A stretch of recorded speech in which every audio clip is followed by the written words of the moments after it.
The embattled founder of Papa John's Pizza, John Schnatter, was once the face of a proud franchise whose logo dominated broadcasts of the National Football League's games and endless football analysis programs, but ever since he made the mistake of wading into the debate over player protests, he continually insists on showing America his true racist colors.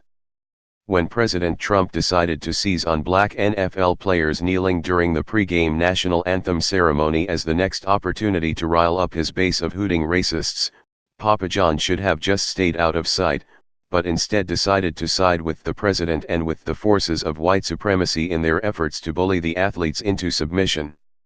That decision led to a public outcry and his eventual ouster as the CEO of his own company, but a new report from Forbes makes it clear that Schnatter hasn't learned from the experience one bit.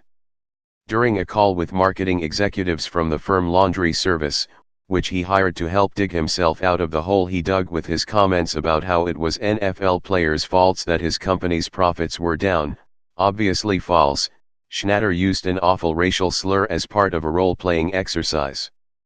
Colonel Sanders called blacks NS, complained Schnatter while responding to a question about how he would distance himself from the neo-Nazi groups and alt-right media figures who had suddenly become huge fans of Papa John's Pizza after he revealed himself to be a racist. He also went on to describe how when he was growing up in Indiana, African Americans would drag African Americans from trucks until they died. While he supposedly meant to use this as a story of why racism was bad, the executives at Laundry Service were appalled and quickly moved to terminate their contract.